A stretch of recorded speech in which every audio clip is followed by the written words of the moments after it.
Welcome back to Raw. We're kicking it off with a little bit of a mental match.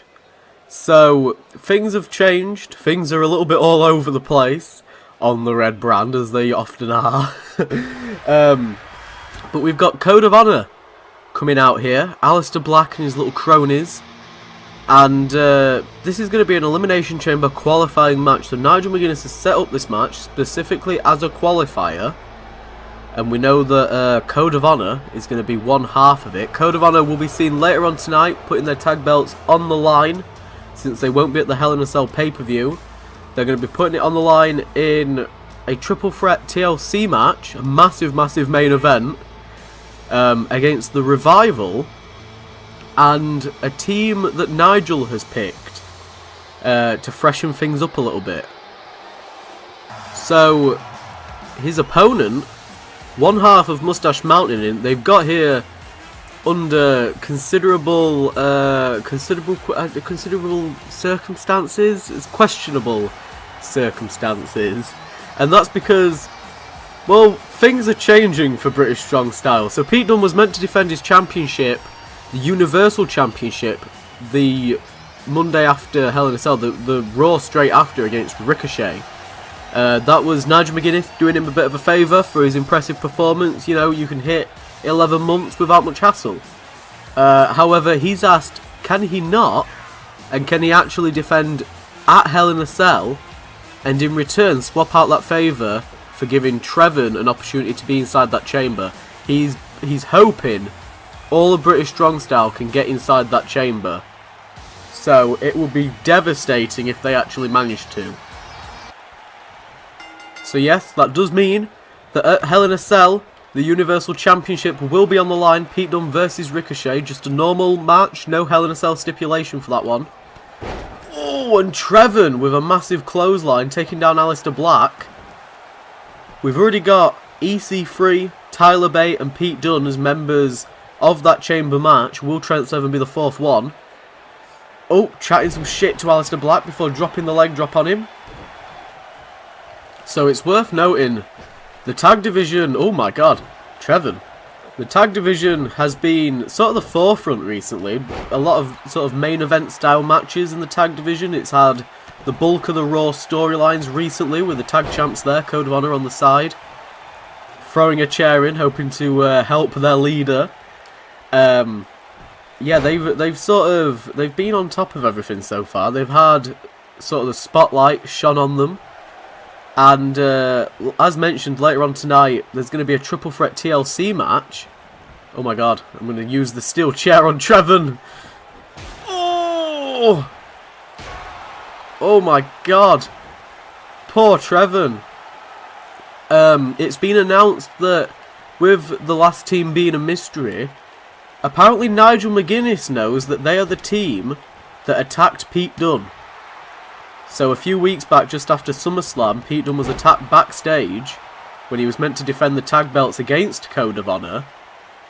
And apparently, the people that attacked him weren't Code of Honor themselves. It was another new tag team. Maybe came in the shake-up, we don't know. Oh, and Aleister Black getting his knee kicked from beneath him. Trevin has been massively, massively offensive now against Aleister Black. It would be a shattering loss if Aleister Black does actually take the pinfall. He has underperformed this season and last season. He just hasn't had, I guess, the ability to shine. This is his opportunity though to get a Universal Championship opportunity. Never had one before. This chamber is certainly looking unique, with EC3 being the only man to have competed in a chamber last year so far out of the current members. We don't know what SmackDown's side of the Chamber pay-per-view is going to be. They're more focused on Hell in a Cell at the moment. Oh, these back and forth shots from Black and Trevin. Bloody hell, a moon stomp, a mushroom stomp, a bloody moon stomp. Oh, and then a roundhouse kick to poor Trevin. But look at him. Fighting back! Always fighting back! He may come to regret it, to be fair. Oh! Stiff elbow shots to Aleister Black. Oh, and a slap! Black Mass! And the cover. 1, 2, 3. Aleister Black goes to Elimination Chamber. Pete Dunne may be regretting his decision to ask Nigel McGuinness for that favour. The Ascension at ringside hyping each other up there, because their leader is now getting a Universal Championship opportunity. So next we've got some Women's Division action before we get another qualifier for the Elimination Chamber. And we've got Ruby Riot, Mrs. Raw Money in the Bank. Or Mrs. Miss, whatever you prefer. Either way, she's the Raw Women's Money in the Bank briefcase holder. We've not seen her in a while. She's not come out with her Riot squad because she has 2 other teammates for tonight's match. And here's one of her teammates, unsuccessful last week. Both of her teammates had opportunities to make the Hell in a Cell match a triple threat match, and both failed. First, Natalya, and here comes the third, Lacey Evans. So this is a 6-woman tag match. Tornado rules, every woman in the ring at once. 1 pinfall to the finish. The Queen of Raw, the new Queen of Raw, the Empress, the Queen of the Ring. Asuka, the #1 contender, the woman who will challenge Toni Storm inside of a Hell in a Cell at the pay-per-view. And her first teammate coming out here, Candice LeRae, who also had a previous opportunity to be added into that matchup. She actually lost to Asuka.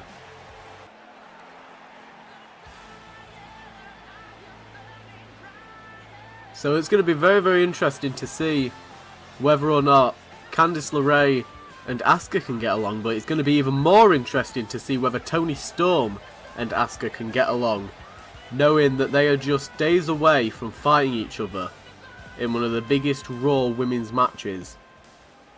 So here we go. All 6 women, all want to be at that pay-per-view. However, this is not one of those matches. This is not a, if these people win, they get put into the match. This is just to prove themselves. So, if the heel team win, aka Ruby Riott, Natalya and Lacey Evans, they will get a triple threat #1 contenders match after Hell in a Cell. That is why they're out here tonight. So Natalya is going complete ham on Toni Storm there. Toni forced to go outside the ring. Oh, she was setting up for something nasty looking. Gory bomb to Lacey Evans. You don't see many of those. And then Asuka and Ruby Riott tangling on the outside. I don't believe we've seen Ruby Riott and Asuka tangle before. Not even on SmackDown. And we've certainly never seen LeRae and Evans tangle before. Natalya and Toni Storm, however, had that singles match last week. So they must know each other at least somewhat. Oh my god! Candice LeRae with a Poison Rana, a bloody springboard inverted Steiner off that middle ring rope. Code Red in the ring. Bloody hell, Natalya completely wearing down Toni Storm, maybe trying to injure her perhaps? I don't know. But Ruby Riott's just been tossed back into the ring by Asuka. Oh, Ruby Riott there. Dodging the drop kick. Super kick to Candice LeRae. Not taking her down though. It was certainly stiff.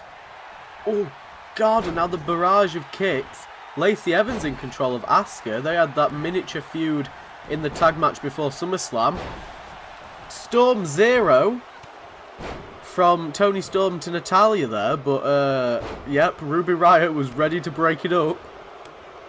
Not letting her get that pin that easily. But look at Toni taking on Ruby Riott now with a modified, oh no, just a normal Eye of the Storm. If Natalya weren't there, that could have been it.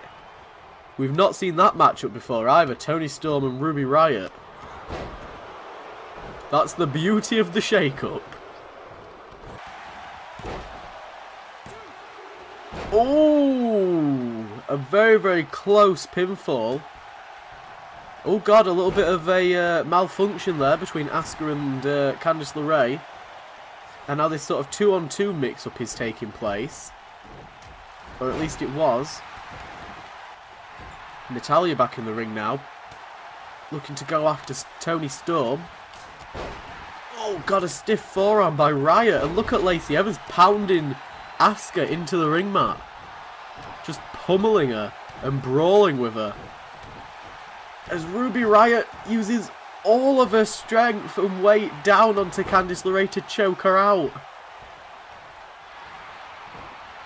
And now throwing Candice into the corner almost. Candice came a little bit conscious there. Figured out what was happening. Oh, Enziguri. And now look at Lacey Evans still hammering away on Asuka, who's just been saved by her teammate LeRae. And now Natalya, centre of the ring almost. Sharpshooter locked in on LeRae. Oh, but LeRae managing to crawl out of it. Massive hip attack to Lacey Evans there. And now Ruby Riot trying to brawl with Candice. Oh, it looked like Toni Storm was setting up for an Eye of the Storm. LeRae's just kicked Toni Storm in the face. And now roll up by Natalya. Oh, as Lacey Evans were laughing, received a forearm to the face. And now this sort of 3-on-1 assault almost. Turned into now 3-on-2. Now Natalya needs to get in. It was a 3-on-1 assault on Lacey Evans briefly. Oh, God. Is Asuka going to make Ruby tap? And she has. She's made a tap. So now for another Elimination Chamber qualifier. We've got Shelton Benjamin coming out because he's been fantastic since arriving on the red brand. And he's going up against a man also from SmackDown Live that has been doing pretty damn well over the past few weeks.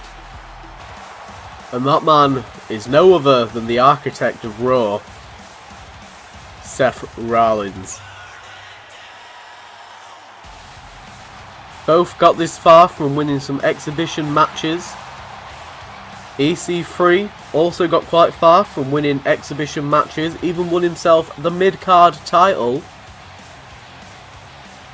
We're going to see which out of these two men are going to be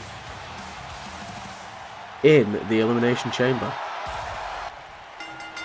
So as it stands, we've got Tyler Bate, Aleister Black, Pete Dunne, and EC3. We can only find out one more qualifier for who will be in that match, because we're going to need to see whether or not Pete Dunne wins or loses at Hell in a Cell. If he loses, he'll have his rematch clause. If he wins, we're going to have a qualifier on the Raw after. So Shelton Benjamin, on top at the moment, had a pretty good career so far in Universe Mode. Oh, just got hit right in the face with a knee. Former $1 Million champion, aka US champ, held the mid-card belt for a decent amount of time actually. We might end up seeing him become the Intercontinental Champion.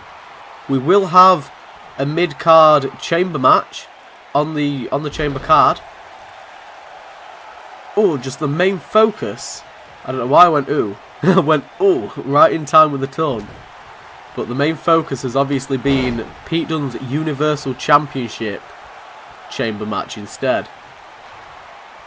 So Nigel McGuinness, the GM, has come under a lot of heat recently for some of the decisions he's made in terms of the tag division specifically.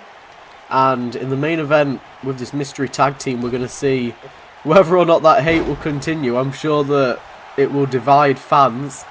But he's promised that it will be the start of something new, and he promises that Raw will always have the superior tag division. Obviously, we're moving very, very slowly. We're chugging towards Survivor Series, where it will be Raw versus SmackDown, including the tag divisions, the Raw champs versus the SmackDown champs. With a lot of, because there's not going to be a lot of championships on the line, if any, there's going to be a lot of title matches in the shows directly after. But that is far enough away for us not to worry about at the moment. We can only dream of some possible dream matches between the likes of Pete Dunne, the current Universal Champ, and any of the men, oh God, in the WWE championship cell match on the next pay-per-view. Seeing as there are 6 possible men that would all create dream matches against Pete Dunne at Survivor Series if he gets that far. Massive diving neck breaker off the top. That were insane. Oh God, and then the knee-based offense continues from Shelton Benjamin. He's been hitting a lot of knees in this match. And now, oh God, he went for a super kick. Didn't get it. Seth Rollins now setting up for something. Oh, went for a kick. I don't know what for. Oh God, a super kick reversal. And now, Falcon Arrow by Seth Rollins. Rollins is desperate to prove himself after the lack of achievements and the lack of success this past in-game year. This past in-game 2 years, it has not been very good for Seth Rollins.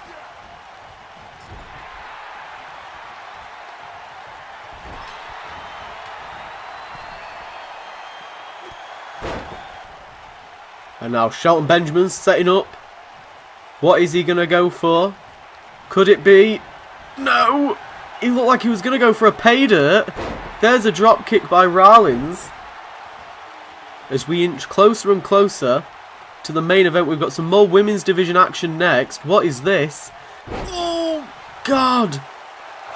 Oh, and Rollins and Benjamin managing to kick out there. We've got one of the final matches building towards the women's tag match next. Oh, God!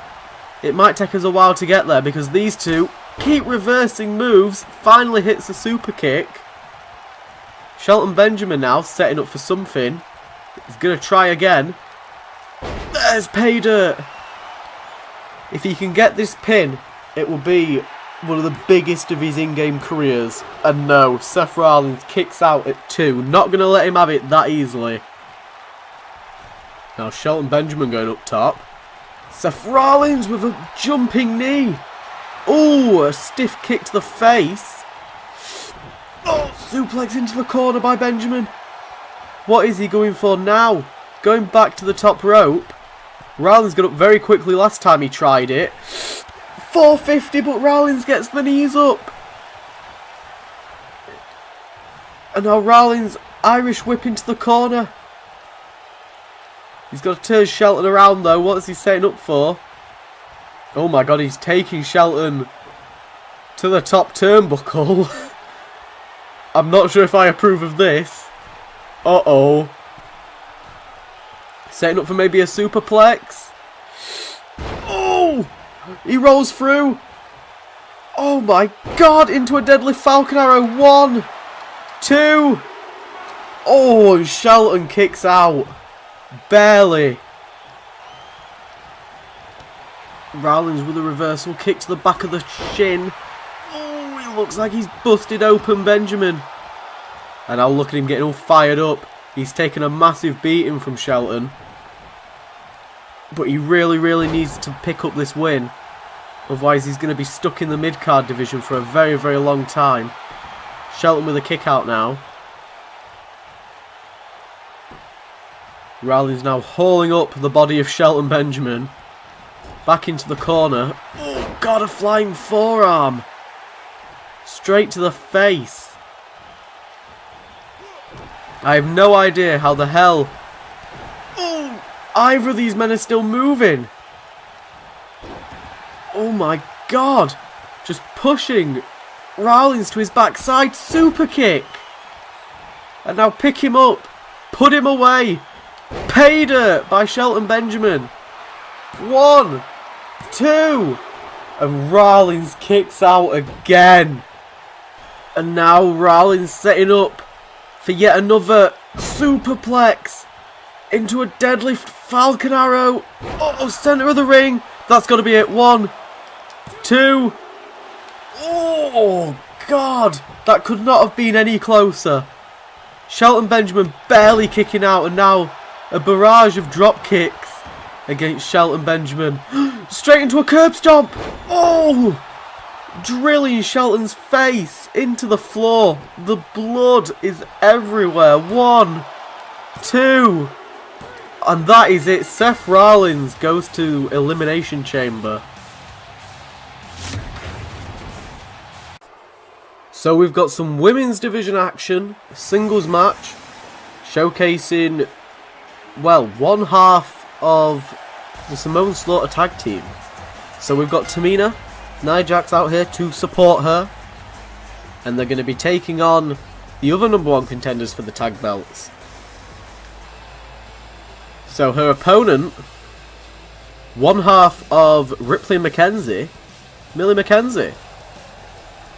Rhea Ripley out here to provide some backup just in case Nia Jax decides to get involved. Millie Mackenzie currently the odds-on favourite to actually, well, her and Ripley to actually win the tag belts from the horsewomen. Tamina powering across the ring. Oh god, threatening Ripley but getting ploughed from behind by Millie Mackenzie. Getting drilled in the back of the head. This is the go-home show, and it would be massive for Tamina to pick up a win. Oh god, especially since a lot of people that watch the women's division assume that Tamina is the weakest link out of the team of Samoan Slaughter. Mackenzie actually managing to get on top there after the attack by Tamina. Tamina's got to be regretting it. Throwing the shirt and the hat aside. Looking for a quick pinfall on Tamina. Be very, very embarrassing for her if she was to lose and lose that quickly. Millie Mackenzie already holds a win over Nia Jax. She made Nia Jax tap out quite a while back. Oh god, and now a barrage of headbutts from Tamina. Millie Mackenzie taking Tamina up top for an avalanche arm drag. Launching Tamina halfway across the bloody ring. And a kick out at 1.5, almost 2 from Tamina. And now she's looking to get back on top. Get some more offense in with a big boot right to the chin of Mackenzie. Oh, and then a short-armed clothesline. It has been said with the return of NXT that the women's tag division may appear on NXT. And what is this? Oh, a massive hip attack choking Tamina on that middle rope. Oh, there's a backbreaker. And now Tamina going up top very quickly. Very early on in this match. She might be looking for a... There it is. Superfly splash, smash. Whatever you like. She might have got it there, but Rhea Ripley interfering. And now Tamina, oh, going for a super kick. Oh, a straight punch.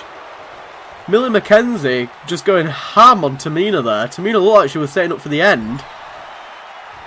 Oh, God. Blocking Millie Mackenzie from that onslaught in the corner.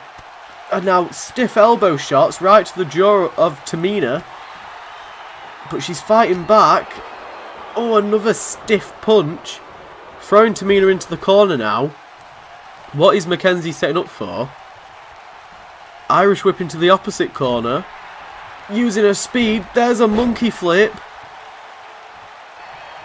What is Mackenzie doing now? Oh my god. Kick to the knee by Mackenzie. Oh god. Flip pile driver from the corner.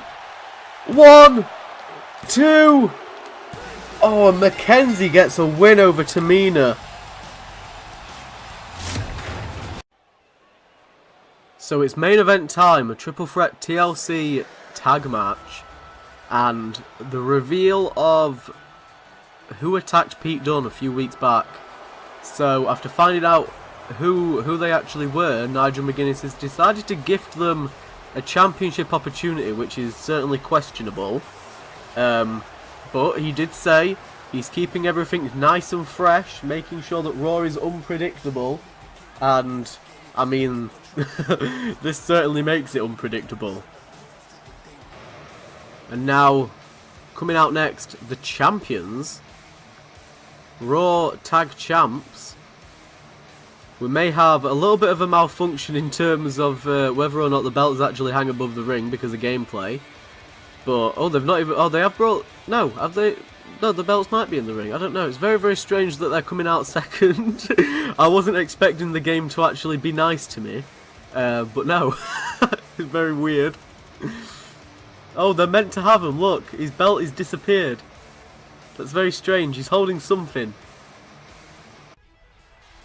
And now we're finding out who attacked Pete Dunne. And it looks like Kenny Omega didn't come alone. Signees and I believe vice presidents of AEW, the Young Bucks, renowned all around the world, one of the best tag teams in the world, and it seems like these are the men that attacked Pete Dunne backstage a few weeks back. So we're kicking the match off, super kick to begin it. Both Young Bucks going for super kicks, obviously. And now the Ascension going for a ladder. We've not seen one of these matches before, I don't believe, at least in Universe mode. As now everyone sort of splits off into pairs. So we've got Scott Dawson, oh god, and Matt Jackson, Nick Jackson, and I believe Connor of the Ascension, and then of the Ascension, or Code of Honor, and then Victor and Dash Wilder, but it looks like Victor's going to the aid of Connor now. He's doing something, trying to split up the fight that's happening. Fight going on right in the centre of the ring as well. Many people would like to see a dream match between the Young Bucks and the Revival. We might get to see that at some stage, but it does look like the Young Bucks are officially signed to WWE Raw and are looking to shake up the division. Oh, with plenty of super kicks. And now one of the Jacksons bringing in a ladder, Nick Jackson, while Matt and Dawson continue to tangle on the outside. Dash and Victor having a little tangle. Oh, nice reversal there from Matt. There's a ladder in the ring. Oh god, I think the tables have been shifted aside briefly. There's now one of the Jacksons pulls out a second ladder. Up. Oh, super kick. And the Young Bucks control the ring. There's one peg. Oh god, and now a Young Buck is just dangling in the centre. It didn't take much for Dash Wilder to knock that ladder down. Oh god, Dash dodging the clotheslines as Nick rejoins us back down here. In reality, Matt Jackson just ate a whole ladder rung there after that drop toe hold. So a table's been brought in. Matt Jackson to the top rope now. Oh, Dawson getting slammed with a ladder. Moonsault hit, but then he got slammed with a ladder by Connor there. Connor climbing up to retain the tag belts. The belts are dangling up there. And now Matt Jackson scaling the ladder. Hammering those punches down. Oh god! Slamming the head. Oh! And Matt went to reach out for the belts, but no. That ladder just got tugged from underneath him. And now Nick Jackson atop the ladder. This is complete carnage on the go-home show to Hell in a Cell. We don't have TLC this year. It has been replaced by the pay-per-view No Man's Land, at least at the moment anyway. Oh, and Connor falling off the ladder there. Both Jacksons tangling with a Revival. Victor gets slammed with a ladder. Dawson getting slammed with a ladder twice. Oh, Nick receives a suplex. Oh, and a backstabber. Both members of the Revival, the only whole team in the actual ring right now. Oh my god. Oh, Matt Jackson was trying to climb to the very top rung, but Victor pulled him back down before getting tugged completely off of the ladder. What is Matt Jackson doing now? He's very, very close to that belt. Moonsault off the top. I don't know if Dawson is even conscious at the moment. Oh, he's lifted him upside down. Tombstone pile driver. And now Wilder's been busted open. Matt Jackson reaching for the belt. Nick stopping Victor there. Matt's having a little bit of an issue getting the belts down. And now Dawson's somehow to his feet. Oh god, entangling with a Jackson, knocking him off into a member of the Ascension. And now the Revival are going to steal the belts. Nobody is left standing apart. Oh, nope. Half of the Ascension's been pulled up. Are the Revival going to steal it? They are! The Revival are the tag champs. Again, the longest reigning tag champs in history are now two-time champs. I think coming into this match, nobody expected the Revival to pick up the win. They had their epic long reign ended. In fact, they are now three-time tag team champs. 154-day reign. The first time around.